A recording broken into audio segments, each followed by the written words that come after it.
The church was silent, save for the creak of pews and the distant hum of a world that didn't care.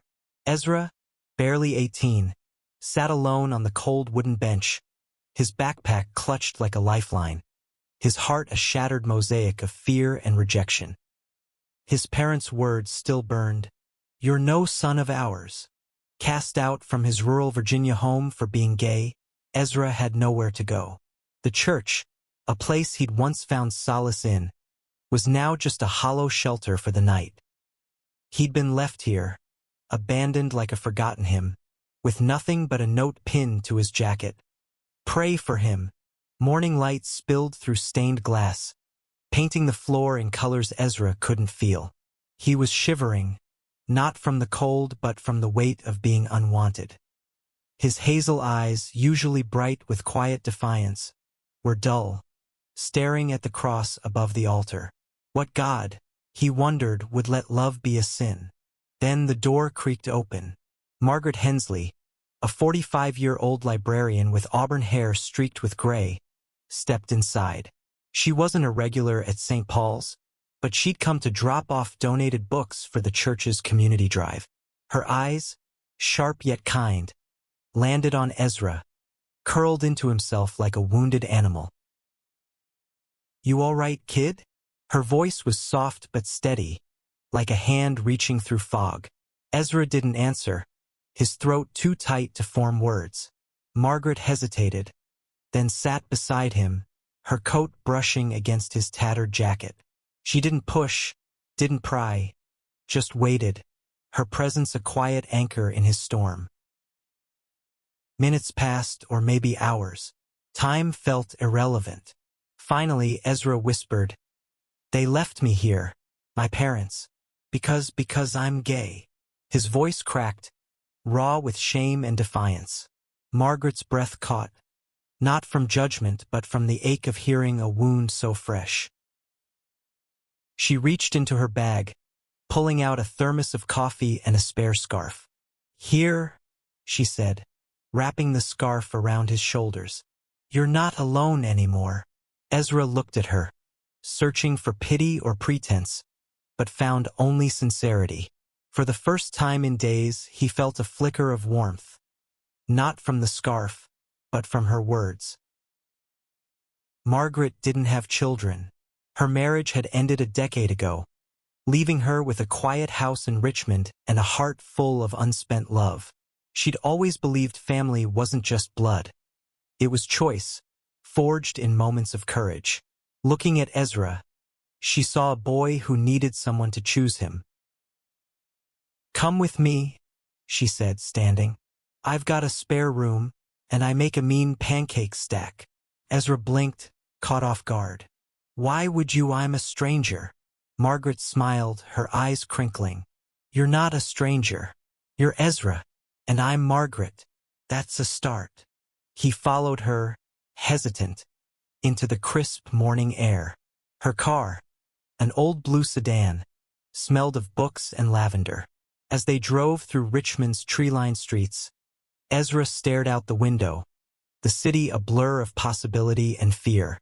He didn't know if he could trust this woman, but he had nothing left to lose. Margaret's home was small but warm, with shelves overflowing with novels and walls adorned with photos of places she'd traveled. She showed Ezra to a guest room with a twin bed and a quilt her mother had made. "It's not much," she said, "but it's yours for as long as you need." That night, Ezra lay awake, the quilt heavy with unfamiliar kindness. He thought of his parents, their faces twisted with disgust as they'd driven away. He thought of the church, its silence louder than any sermon. And he thought of Margaret, a stranger who'd called him by his name. The next morning, Ezra found Margaret in the kitchen, flipping pancakes with a hum. She didn't ask about his past, didn't press for details. Instead, she talked about her job at the library, her love for mystery novels, and the stray cat she'd named Poe. Ezra listened, his guard softening with each story. Days turned into weeks. Margaret helped Ezra enroll in community college, where he studied graphic design, his fingers finding solace in sketching. She introduced him to her friend Leo, a 30-year-old trans man who ran a local art co-op. Leo's easy laugh and unapologetic confidence stirred something in Ezra, a spark of hope that he could be himself without apology. But the past wasn't done with him. One afternoon, a letter arrived, forwarded from the church. It was from his father, a single page of cold words demanding Ezra repent and return home to be fixed. The letter shook him, reopening wounds he thought were scabbing over. He hid it in a drawer, but Margaret noticed the change in him. His quietness, the way his hands trembled when he thought no one was watching. She didn't confront him directly. Instead, she invited him to a local pride event, a small festival in a park near the James River. Ezra hesitated, fear clawing at him. What if someone saw him? What if his parents were right and he was wrong to exist as he was? But Margaret's steady presence gave him courage. At the festival, colors exploded. Rainbow flags, glittered faces, and laughter that felt like defiance. Ezra stood at the edge, overwhelmed, until Leo found him. "First pride?" Leo asked, his grin infectious. Ezra nodded, clutching a rainbow pin Margaret had given him. "It gets easier," Leo said, nudging his shoulder. "You're not alone in this." As the sun set, Ezra sat with Margaret on a bench, watching couples dance to a local band. A young woman, 25, with short black hair and a leather jacket, caught his eye. Her name was Sam, and her confidence was magnetic. She introduced herself, her voice warm and teasing. "You look like you're overthinking everything," she said, offering him a soda. Ezra laughed, surprising himself. Margaret watched them talk, her heart swelling. She'd found Ezra on a church bench, discarded by a world too small to hold him. Now here he was laughing, alive, and starting to believe he deserved it. Ezra's laughter with Sam lingered in his mind like a melody he couldn't shake. They'd exchanged numbers at the Pride Festival, and for days, he found himself staring at his phone, fingers hovering over her name. But the letter from his father sat heavy in the drawer, its words a poison seeping into his newfound courage. Margaret noticed the shift. She saw the way Ezra's sketches grew darker, jagged lines replacing the soft curves he'd been experimenting with. One evening, as they shared takeout pizza, she set her plate down and looked at him. "You've been quiet, Ezra. What's eating you?" He wanted to lie, to say it was nothing, but her eyes, steady, unflinching, pulled the truth from him. He retrieved the letter, its edges already worn from being unfolded and refolded. Margaret read it in silence, her jaw tightening. "This," she said, setting it down, "is not about you. It's about their fear. You don't need fixing." Her words were a lifeline, but Ezra still felt the undertow of doubt. He'd spent his life in a small town where love like his was whispered about in judgment. Could he really build a life here in Richmond where people like Leo and Sam lived openly? Sam texted him the next day, inviting him to a queer art showcase at Leo's co-op. Ezra hesitated, his father's letter echoing in his mind. But Margaret's voice was louder. "Go. Live, Ezra. You're allowed to." So he went, his heart pounding as he stepped into the co-op, a converted warehouse alive with color and sound. Sam was there, her leather jacket slung over a chair, her dark eyes lighting up when she saw him. "You made it," she said, pulling him into a hug that felt both electric and safe. She was 25, a photographer with a knack for capturing raw emotion in her shots. Her confidence was a quiet fire, and Ezra felt drawn to it, like a moth to a flame he wasn't sure would burn him. The showcase was a kaleidoscope of queer stories, paintings of lovers embracing, poems scrawled on canvas, photos of chosen families laughing. Ezra's own sketches were displayed, thanks to Leo's encouragement. Sam lingered by one, a drawing of a boy standing in a storm, his silhouette glowing against dark clouds. "This is you, isn't it?" she asked softly. Ezra nodded, his throat tight. They talked for hours, their conversation weaving through art, identity, and the weight of being seen. Sam shared her own story, coming out as a lesbian at 19, losing friends but finding herself. "It's not easy," she said, her voice low. "But it's worth it to live as you are." Ezra felt a pull toward her, a longing to be as sure of himself as she was. When the night ended, Sam walked him to the bus stop. The air was cool, the city lights reflecting off the James River in the distance. "You're stronger than you think," she told him, her hand brushing his. Ezra's heart raced, but fear held him back. He smiled, mumbled a goodbye, and boarded the bus, his mind a tangle of hope and hesitation. Back at Margaret's, he found her reading in the living room, Poe curled in her lap. "How was it?" she asked, her eyes searching his. Ezra hesitated, then told her about Sam, the showcase, the feeling of being seen. Margaret listened, her smile soft but proud. "You're finding your people," she said. "That's what matters." But the past wasn't done clawing at him. A week later, Ezra's phone buzzed with an unknown number. It was his mother, her voice cold and clipped. "Your father's sick," she said. "He wants to see you. Come home." The call ended before Ezra could respond, leaving him frozen. Home. The word felt like a trap. He told Margaret that night, his voice shaking. She sat with him, her hands steady on his. "You don't owe them anything," she said.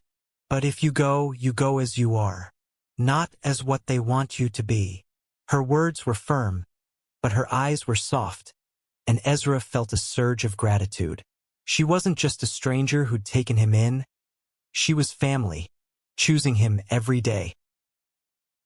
Ezra decided to go, not for his parents but for himself, to face the past and prove it couldn't break him. Margaret offered to drive him, but he insisted on going alone, needing to stand on his own. The bus ride to his hometown was a blur of nerves and memories. His father's sermons, his mother's silence, the church bench where he'd been left. The town hadn't changed. The same narrow streets, the same judgmental stares. At the house, his father looked frail, his eyes sunken but still sharp. "You can still be saved," he said, his voice weak but unyielding. Ezra stood tall, his voice steady. "I don't need saving. I'm not broken." His mother wept, but his father turned away. Ezra left, the door closing behind him with a finality that felt like freedom. He boarded the bus back to Richmond, his heart heavy but lighter than it had been in years. When he returned, Margaret was waiting at the bus station, her smile a beacon. "You okay?" she asked. Ezra nodded, tears in his eyes. "I'm more than okay," he said. "I'm me." The bus ride back to Richmond felt like crossing a threshold. Ezra stared out the window, the rolling hills of Virginia blurring into a canvas of green and gold. He'd faced his parents and walked away whole. Not fixed, not repentant, but himself. Margaret's house welcomed him with its familiar warmth, the scent of lavender and old books wrapping around him like an embrace. Over dinner, he told her everything. His father's frail defiance, his mother's tears, the weight of saying no to their demands. Margaret listened, her eyes glistening. "You chose yourself, Ezra," she said. "That's the bravest thing." The next day, Sam texted, asking him to meet her at a coffee shop downtown. Ezra's stomach fluttered as he walked through Richmond's cobblestone streets, the city alive with autumn's crisp energy. Sam was waiting outside, her leather jacket catching the sunlight, her smile easy but knowing. "Heard you went on a big trip," she said, handing him a latte. "Wanna talk about it?" They sat by the window, the hum of the coffee shop grounding Ezra as he shared pieces of his story. Sam listened, her gaze steady, her hand occasionally brushing his as she reached for her cup. When he finished, she leaned back, her eyes soft. "You're kind of a badass, you know that?" Ezra laughed, the sound surprising him. "I don't feel like one." "Then let me show you," Sam said, her voice teasing but sincere. She invited him to a photography workshop she was leading at the co-op, a space for queer youth to tell their stories through images. Ezra hesitated. He'd never held a camera beyond his phone, but Sam's enthusiasm was infectious. The workshop was chaotic in the best way. A room full of teens and young adults laughing, experimenting, and sharing. Sam moved through the group with ease, offering tips and encouragement. When she handed Ezra a camera, her fingers lingered on his.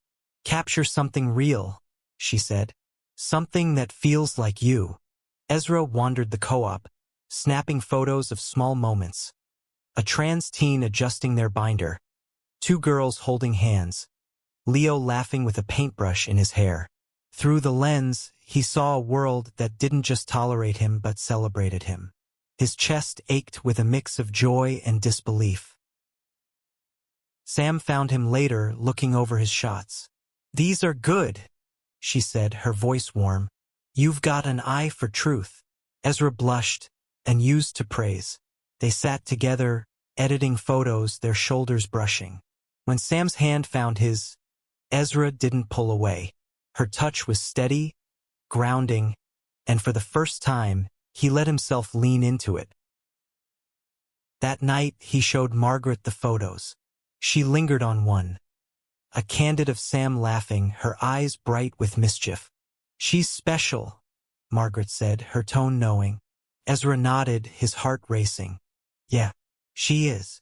But joy was fragile, and Ezra's past wasn't done haunting him. A week later, he got a call from his hometown's pastor, a man who'd once preached love but now spoke with cold authority. "Your parents are causing a stir," he said. "They're saying you've fallen to sin, that Margaret's leading you astray. They want you back."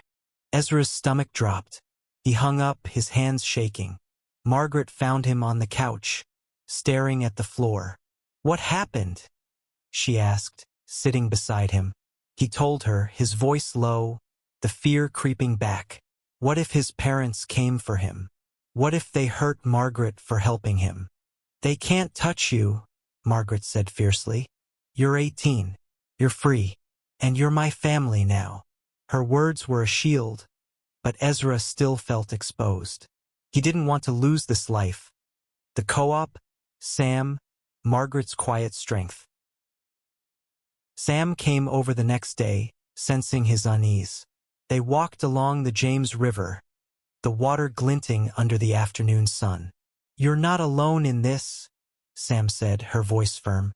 "We've got your back, me, Leo, Margaret.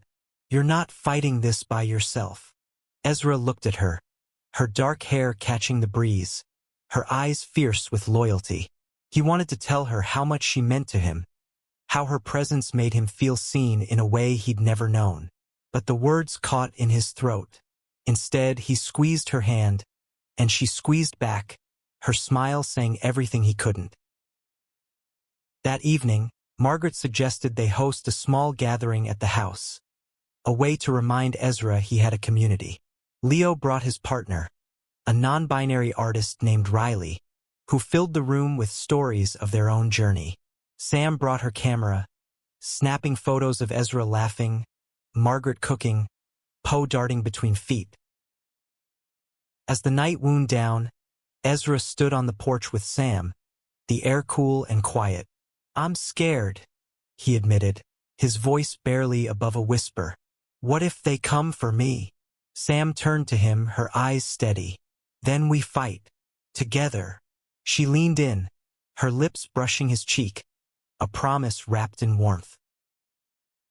Ezra went to bed that night with her touch lingering, his heart a mix of fear and hope. He was building a life, piece by piece, and no one, not his parents, not the past, could take that from him. The fear lingered, but so did the fight. Ezra woke each morning to Margaret's coffee and Sam's texts. small anchors keeping him tethered to this new life. He threw himself into his art, his sketches and photos becoming bolder, brighter, a reflection of the person he was becoming. But the shadow of his parents' threat loomed, a storm cloud on the horizon. One chilly November morning, a knock at the door shattered the quiet. Margaret answered, her face tightening as she saw Ezra's father standing there, his eyes hard despite his frail frame. "I'm here for my son," he said, his voice low but unyielding. Ezra froze in the kitchen, his heart pounding. Margaret didn't flinch. "He's not your son anymore," she said, her tone calm but steel-edged. "He's mine." The words hit Ezra like a wave, washing away the fear. He stepped forward, his voice steady. "I'm not going with you. I'm home." His father's face twisted, a mix of anger and desperation. "You're lost, Ezra. You need to come back to God." But Ezra shook his head, his resolve unshaken. "I found something better. I found love." The confrontation ended with his father leaving, his footsteps heavy on the gravel. Margaret pulled Ezra into a hug, her arms fierce and protective. "I meant it," she whispered. "You're my son." Ezra's eyes stung, but for the first time, they were tears of belonging. News of the encounter spread through their small circle. Sam showed up that evening, her camera slung around her neck, her eyes blazing with pride.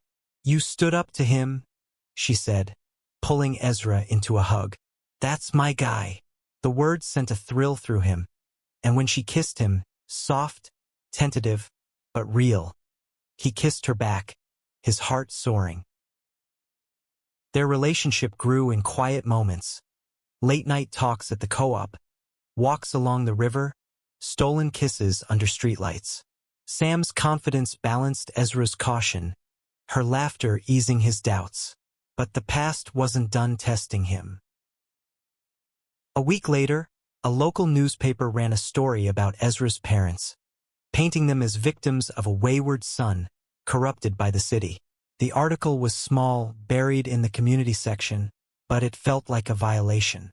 Ezra's hands shook as he read it, the old shame creeping back.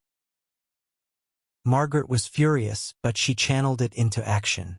She reached out to a friend, a lawyer named Carla, who specialized in queer rights. Carla, a 40-year-old black woman with a sharp mind and a warm laugh, met with Ezra and Margaret to discuss options. "They can't force you back," Carla said, "but we can make sure they don't hurt you again." With Carla's help, Ezra filed for a restraining order, a legal line in the sand. The process was grueling, forcing him to relive the rejection. But Margaret and Sam were there, steady and unwavering. When the order was granted, Ezra felt a weight lift. Not fully, but enough to breathe easier. The co-op became his sanctuary. Leo and Riley hosted weekly art nights, where Ezra's work began to shine. His latest project, a series of sketches about chosen family, drew attention from a local gallery. Sam helped him prepare, her photos complementing his drawings in a joint exhibit. "We're a team," she said, her grin infectious. The night of the exhibit was electric. The gallery buzzed with people. Queer artists, allies, strangers drawn by the story of a boy who'd been left behind and found his way. Ezra stood by his work, nervous but proud, as Margaret beamed beside him. Sam's photos hung nearby, capturing moments of joy and resilience. A stranger approached Ezra, an older man with kind eyes. "Your work," he said. "It reminds us what family can be." Ezra nodded, his throat tight. He looked across the room at Margaret, laughing with Carla, and Sam, adjusting her camera with a wink. This was his family, built not by blood but by choice. But the night wasn't without tension. A group from Ezra's hometown showed up, their faces familiar and hostile. They didn't speak, but their presence was a silent threat. Leo noticed, his jaw tight, and whispered to Carla, She stepped in, her authority quiet but firm, and the group left without incident. As the night ended, Ezra and Sam sat on the gallery steps, the city quiet around them. "You okay?" she asked, her hand finding his. Ezra nodded, his heart full. "I'm more than okay. I'm alive." They kissed under the streetlights, the world fading away. For the first time, Ezra believed he could build a future, not just survive but thrive. Winter settled over Richmond, blanketing the city in quiet frost. Ezra's life had found a rhythm. Classes, art, Sam's laughter, Margaret's steady presence. The restraining order kept his parents at bay, but their absence left a scar, a reminder of what he'd lost and what he gained. The gallery exhibit had changed things. Ezra's sketches were noticed by a local art collective, who offered him a commission for a mural in a community center. It was a chance to tell his story on a larger canvas, to show the world what it meant to be found. Sam was his biggest cheerleader, her camera always ready to capture his process. They spent weekends sketching and shooting, their creative energies intertwined. One snowy afternoon, as they worked on the mural, a vibrant scene of chosen family under a rainbow sky, Sam turned to him, her eyes serious. "I love you, Ezra," she said, her voice soft but certain. The words hit him like sunlight through clouds. He'd felt it for weeks, maybe longer, but fear had kept it locked inside. Now, with her standing there, paint smudged on her cheek, he let go. "I love you too," he said, and they kissed, the cold air warming around them. Margaret threw a small party to celebrate the mural's completion, inviting Leo, Riley, Carla, and a few others from the co-op. The community center buzzed with pride, the mural a beacon of hope. Margaret raised a glass, her eyes shining. "To Ezra," she said, "and to family we choose." Ezra looked around, his heart full. Leo and Riley were dancing to a quiet tune. Carla was laughing with a new friend, and Sam was by his side, her hand in his. This was his life now, not perfect but real. But the past made one final appearance. A letter arrived, not from his parents but from his younger sister, Lila, who'd been 14 when he'd left. She'd found his address through the church, her words shaky but brave. "I miss you," she wrote. "I don't understand why they sent you away, but I want to see you." Ezra's hands trembled as he read it. Margaret sat with him, her presence steady. "She's reaching out," she said. "That's a start." With Carla's guidance, Ezra wrote back, careful but hopeful, inviting Lila to visit when she was ready. Months later, Lila came. She was 15 now, her eyes wide with nervousness and awe as she stepped into Margaret's house. Ezra hugged her, tears in his eyes, and introduced her to Sam, to Margaret, to the life he'd built. Lila was quiet at first, but as they walked through the community center, her gaze lingered on the mural. "You made this?" she asked, her voice soft.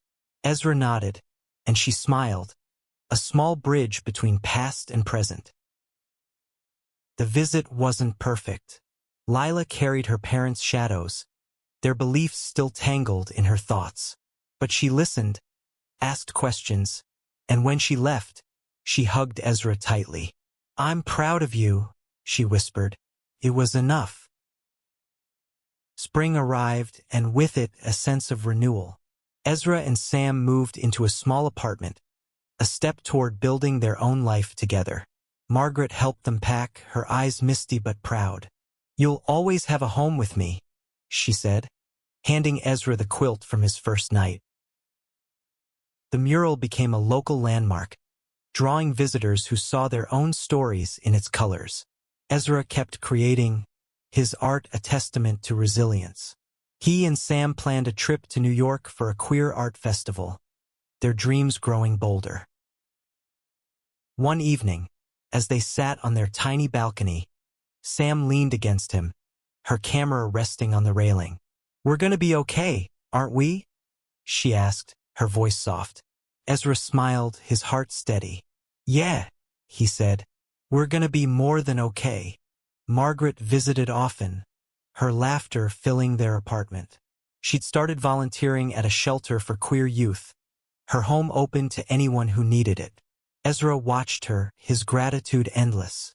She'd found him on a church bench, broken and alone, and called him her son. His life wasn't a fairy tale. The scars of rejection would always be there, faint but present. But as he looked at Sam, at Margaret, at the community they'd built, Ezra knew he'd found something stronger than pain. Love, chosen and fierce, that held him up and set him free.